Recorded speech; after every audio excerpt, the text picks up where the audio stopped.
त्रयम् एकत्र संयमः। धारणा, ध्यान और समाधि, इन तीनों को मिलाकर संयम की अवस्था बनती है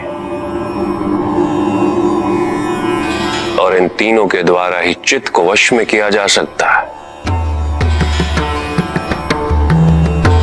जब तुम धारणा और ध्यान की ओर प्रस्थान करोगे तो चित्त में विक्षेप का उदय होगा और विक्षेप से मुक्ति के लिए तुम्हें चित्त को एक स्थान पर स्थिर करने का प्रयत्न करना होगा।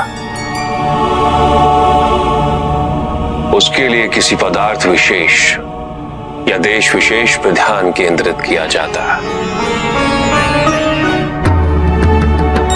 योग में देश के दो अर्थ हैं कन्या। देश आपके शरीर के भीतर भी अवस्थित होता है। भूमध्य अर्थात ललाट के मध्य, नासिका का अग्रभाग, हृदय और नाभि, यह हमारे शरीर में स्थित देश है।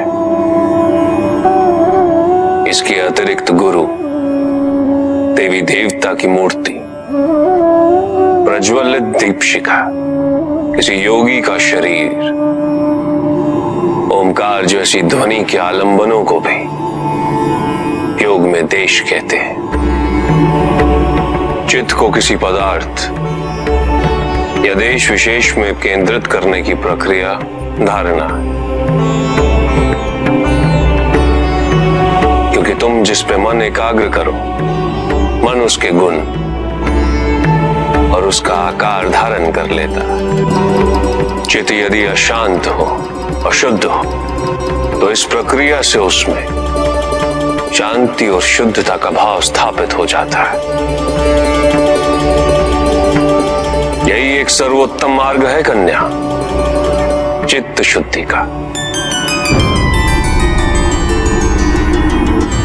पदार्थ विशेष या देश विशेष का चिंतन करते हुए चित्त तद्रुप हो जाए तो वो ध्यान है। पूर्ण ध्यान की अवस्था में तुम्हें केवल पदार्थ या देश विशेष का बोध रहेगा और कोई भी विचार, कोई भी चिंता तुम्हारे मन में स्थान नहीं पाएगी। चित्त की अवस्था धारणा से आरंभ होकर ध्यान की अवस्था से आगे बढ़ते हुए समाधि में जाकर पूर्णता को प्राप्त होती है। जब साधक को मैं की अनुभूति न रहे और ये भी अनुभूति न रहे कि कुछ अनुभव किया जा रहा है, जब वो परम शून्य में विलीन हो जाए और इस विलीनता का उसे आभास भी ना हो, तो ये परम समाधि की अवस्था होती है।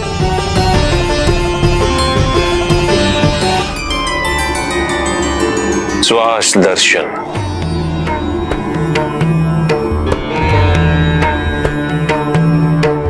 उचित मुद्रा में बैठो कन्या और नेत्र बंद करो और सबसे पहले अपने ध्यान को श्वास के साथ यात्रा करने दो।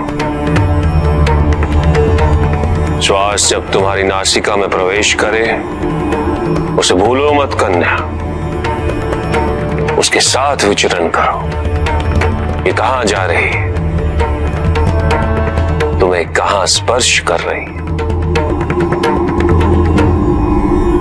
जब श्वास का अस्तित्व तुम्हें हर क्षण ज्ञात रहे तो धीरे से नेत्र खोलो और सब कुछ भूल कर धारणा और ध्यान की ओर अग्रसर हो जाओ।